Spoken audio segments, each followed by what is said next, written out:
Hey everyone, I'm Rachel. And I'm David. Join us for a tour of the Carnival Firenze. Let's Let's go! go!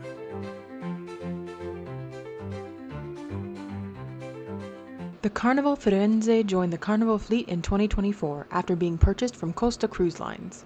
Her maiden voyage took place in 2021. She carries about 4,126 guests and is the second ship in the Fun Italian Style class. We just finished a week on board and we're going to take you through a full deck-by-deck tour starting at the very top. Deck 15 is the Serenity Adults Only Retreat, located all the way at the aft. It's a 21 and over escape with plenty of cushioned loungers and 2 large whirlpools. This area also features the Spritz Bar, and if you're hungry but don't want to leave the sun, Fresh Creations is right there for custom salads on sea days. Moving down to deck 14 midship, you will find the ropes course as well as a few holes of mini golf. It offers some of the best views on the ship, but it can get windy up there. Just below that on deck 12 is the jogging track, which surrounds the rest of the mini golf course. Inside, the warehouse arcade houses arcade games for all ages.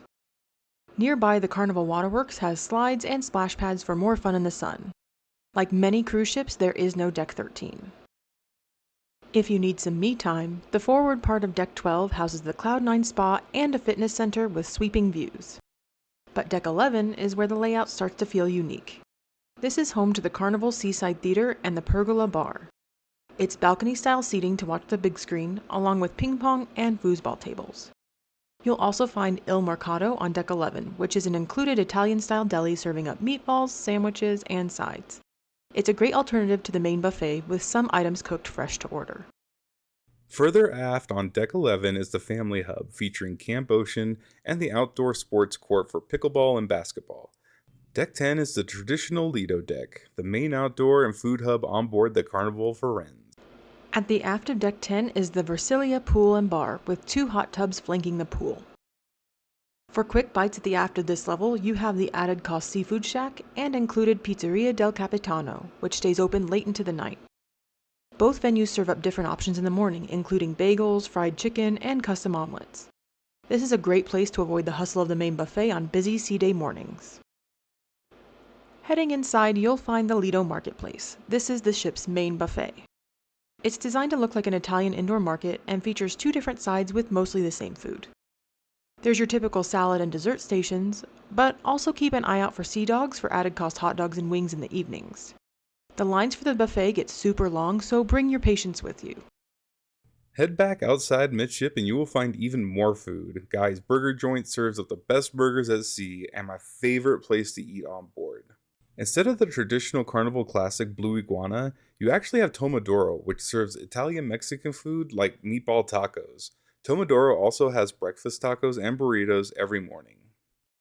This ship features a retractable roof over the Lido pool, which makes it a great spot regardless of the weather. There are plenty of sun loungers, and it's a great spot to watch movies on the screen above or participate in trivias and pool games. It's served by Rococo Bar, which is themed with some pretty over-the-top Italian art. The Java Blue Cafe is also tucked into the Lido for your specialty coffees, treats, and gelato. Decks 6 through 9 are entirely staterooms, so let's jump down to the indoor hub of the ship, starting on Deck 5. All the way aft on Deck 5 is the Terrazza Moda. This is a private outdoor deck with 2 hot tubs that is exclusive to the Terrazza stateroom guests. Just inside, the Moda Bar and Lounge is a chic velvet lounge featuring custom cocktails and live music nightly. As you walk forward on Deck 5, you hit a run of bars and dining. You've got the Tuscan Lounge and Bar, where they host trivia and game shows, the Amari Bar, which specializes in Italian bitters, and the Frizzante Bar, which is a place to go for anything bubbly. Tucked into one side of the Tuscan Lounge is empanada and pie for added cost sweet and savory treats every evening. Don't miss La Strada Grill, located outside on the Lanai. It's an included spot serving Italian street food and barbecue with amazing views on sea days. Deck 5 also houses the specialty dining heavy hitters, Il Viaggio Italian food, Bonsai Sushi, Bonsai Teppanyaki, and the Fahrenheit 555 Steakhouse. These restaurants serve up an added cost themed dining for any taste. You'll also find the Cloud9 Salon for hair needs and the Piano Bar 88 tucked into the center of Deck 5. Some of Carnival's signature fun shops line the top floor of the Carnival Firenze's Atrium. And all the way at the front, you have the top level of the Teatro Rosso, your traditional cruise ship theater on board. The theater spans decks 4 and 5 and houses the playlist production shows Deal or No Deal and Bingo. While it is nice that the chairs can be moved and configured for different types of entertainment, that also means that the seating is not tiered, so it can also be hard to see if you are not in the front. Showtimes varied on our sailing, so check your Carnival Hub app daily. Outside of the theater on deck 4, you'll find more fun shops and the Carnival Dreams professional photography studio lining the middle level of the atrium. This includes Cherry on Top Candy Store, which is a favorite on board. Also on deck 4, you'll find the Firenze Casino, which is split into a main area and a smaller non-smoking section. Both areas feature table games and plenty of slot machine variety. If you aren't a gambler, you can browse the art gallery or grab a drink at the Heroes Tribute Bar that is themed to salute veterans of the United States military. The Limelight Lounge is one of the larger entertainment venues on board where they host comedy shows and dance parties nightly. Get there early to get a good seat because the lines get nuts. And rounding out Deck 4 aft is the upper level of the Michelangelo restaurant, one of the main dining rooms on board. The Michelangelo dining room spans the aft of both decks 3 and 4, though the deck 3 part can only be accessed by the aft stairs or elevators. They serve up the same dining fare as the midship Medici dining room on deck 3, including some sea-day brunches. You can reserve dining ahead of your cruise online or join the virtual queue once on board, whatever suits your preference. Midship, deck 3 is the lobby level. This is home to the Piazza del Duomo, which is the base of the stunning atrium. This area houses the Atrium Bar, guest services desk, and carnival adventures for your excursions. And on Deck 3, you can find the two older kids clubs, Club O2 and Circle C. And that is the full tour of the Carnival Firenze. Now that you've seen the layout, let's talk about what it's actually like to sail on her. This is truly an Italian-style ship. It was given to Carnival from Costa, so it's a lot different than your typical Carnival ship. The theming goes throughout the entire ship. I think that's one of the cool things. Like, if you want a different aesthetic from a normal cruise ship, this is definitely the one for you. The murals are everywhere, just the different like marble and flooring. It's just all very Italian inspired. Now, I will say it's not authentic necessarily because we have been to Italy and it's very much the kind of stereotypical gaudy Italian style. I think it's cool though. Like it really gives it its own feel. It's kind of its own aesthetic in a way, and I really do like it. I think it's actually pretty cool seeing pretty famous places in the hallways. I do think like the aesthetic of the ship as a whole is actually really gorgeous, and if it was kept up really well and like pretty clean and everything, it'd actually be really really gorgeous. So I don't know. I like it. I think it's cool. And we'll use that to transition into kind of a negative that we have noticed on the ship. We have been on a few Carnival cruises. This is not our first. We've actually been on the sister ship to this one that is also an Italian-style ship. And this is by far the worst kept Carnival ship, or cruise ship, honestly, that we've ever been on. It's only 5 years old at this point, and it's only been with Carnival for 2 years at this point. But there's scuffs everywhere, there's stains on everything, and they're trying their best to keep the public spaces clean. The rooms are not the greatest. It's just, not what you would expect when you are paying a lot of money for a cruise. Yeah, and to go on to what you mentioned with the stains, so literally every chair has something on it in the buffet, and the couches are kind of beat up. Like even the couches in the rooms are beat up. Yeah. There's just so many people coming in and out that it's really not hard to believe that these spaces do get beat up over time. So I'm trying to give it a little bit of leniency in terms of how it happened because it makes sense. You're running through so many different people. I don't know. I hate to knock it on the cruise ship. There's only so much they can do when people are destroying everything. We constantly see people cleaning. Yeah. In the public spaces, like you constantly see the people cleaning. The cabin stewards are out there from like 8 a.m. to like 3 p.m. cleaning. So it's not that they're not trying to keep things clean. Yeah. This is just a high turnover cruise. We also have a lot of kids. And so I just think that they're fighting an uphill battle. Yeah. But it's just not showing the age very well for being so new of a ship.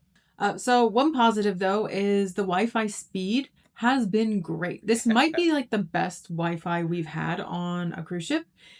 We did get the streaming package. So they have two. They have a regular browse and a stream. We've been streaming a lot. Yeah. And I haven't even noticed it buffer like once. It's been crazy. And then we haven't had any trouble connecting, for phone calls or work calls or anything like that. So yes, we had the streaming package and it never buffered once. And we were actually watching things on 1080p, to be honest. It was actually crazy. There was no way to hook it up to the TV, so we had to watch it on the laptops, which is what we usually suggest to you guys anyway, because it's not worth ripping your TV off the wall to try to get to your ports. It wasn't a deal breaker for us. Obviously, we just put the laptop between us and we watched it, so who cares at that point, right? But overall, the internet, surprisingly, shockingly awesome. So, And let's talk about food. oh yeah. So I think one of the really great things about this ship and a couple of the Carnival ships we've been on is that breakfast and lunch, they have so many options for quick service, especially on sea days, but a lot of their stuff's open on port days too, because they turn like the pizza and the seafood shack into breakfast places. Then they have the buffet, then they have Tomodoro, which has breakfast burritos and tacos, and they just have food everywhere.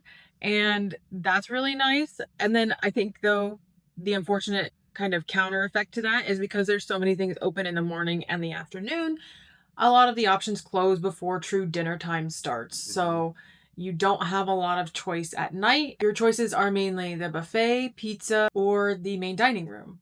They're not the only cruise line that kind of whiffs on the late night foods and stuff.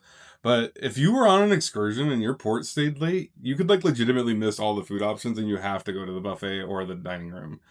I don't know, man. I just wish there was one or two more late dinner / late night food options. And as far as the taste of the food, so we've been to the main dining room, we've done pizza and burgers and chicken shack, which is what they make the seafood shack out to be during the day, and that's included, whereas the seafood shack is not. And all of that has actually been pretty good. Like everything that's being kind of made fresh to order or that they serve you It's awesome. is really good. And the burritos, they're also very, very good. Yeah, shout out to the burritos. Yes. Those are awesome. So everything that we've had has been delicious. And the main dining room was good as well. Like we didn't have any complaints about that. So the food itself is actually pretty decent. Yeah. It's just the logistics of the food that are kind of a pain. Yeah, and I think, we might be the weird ones. I don't have that much of an interest in going to the buffet very often, unless there's like something that stands out like really well. I don't see like a carving station really or any of that kind of stuff. So that's why it's kind of an avoid for me. I'm just, whatever. Why would I wait in line with 30 other people when I could just go get a whole pizza? Or a burger, a guy's burger, which are so good. Yeah, they are. So there's some divide out there, but it legitimately, if you're a burger lover, the guy's burgers are absolutely awesome. Now let's talk about some of the activities. So Carnival has a lot of activities during the day. They kind of chain trivias and game shows in one of their lounges all day, and then they have their production shows at night. We heard some other guests kind of complaining about the show last night, the Color My World show, but I actually really enjoyed it and thought it was great. So, maybe it's not for everybody, but we've enjoyed it. Not every show is going to be for every person. These were younger people too, so they were kind of like, I don't know. It's very millennial and Gen X coded, that show, I think. But I had fun. I thought it was cool. It was way better than I thought it was going to be. And I think the entertainment in general has been better than I thought it was going to be. Carnival's known for having like a good time and good talent and stuff like that. So I think this ship actually still holds up really well in that sense. So overall, I think if you have a family and you want to go on a cruise and you don't care kind of what the ship's like, maybe you're just excited to get on a ship and go somewhere, maybe for spring break, this is probably a great ship for you because there's lots of activities for the kids. There's lots of other kids that they'll get to play with, and they can just, hang out and do all kinds of fun activities. I think if you're looking for like a romantic getaway or, you're a seasoned cruiser who likes a little bit of a more sophisticated vibe, I would probably not cruise on this ship, just to be very, very honest. Yeah, don't let the fun Italian style make you think that it's going to be fancier than it is. It's kind of irrelevant in a way. It's just the decor. Yeah. That's really all it is. So that's kind of my thought is like, I don't think I personally would like to sail on this again until maybe after it dry docks and they do some upkeep to it. But that's not to say that it's not perfect for some people. I see a lot of people that are having the time of their lives. Oh, yeah. Yeah, that's the thing, too. We're just not the kind of demographic that they're looking for this kind of a cruise. And I think we're just introverted. If you're an extrovert and you're going to want to go to each of the bars and try all the specialty drinks that they have at those bars, and you want to meet new people, and then you're going to do trivia with the people you just met, this cruise is going to be awesome. Yes, absolutely, 100%. So just because that's not our personality doesn't mean that, it's not like we didn't have fun. It's just totally a different way of experiencing cruise line. It's just totally different. And I think if you're going to have fun at the pool is actually really, really nice. I really like the way they do the movies out there and stuff. I think that's actually really, really cool. Now, this particular cruise was a little too cold for some people. Yeah, They were whining about that. But overall, I think like this cruise line fits a lot of different personalities perfectly. It's just not our personality. So I'm glad we did it and we got to show you guys what it was kind of like and kind of give you our honest opinions of it. But overall, like, I don't need to come back on this ship. We've done it twice and I'm just like, meh. I'd rather go on the sister ship to this one and just be content there. I think Carnival has really, really good quick food options, but hopefully you guys can make your own decisions. Yeah. But what do you think? Have you sailed on the Carnival Firenze? Are we completely wrong about something? Maybe you have a different opinion. Or do you have any questions? Let us know in the comments. Yeah, is Rachel saying it wrong? I think you're good at it. And if you enjoy this video and want to see more travel content from us, please like the video and subscribe to our channel. Yeah. But for now, I'm Rachel. And I'm David. And we hope this video helped you find the right direction for your next adventure. Bye. Bye.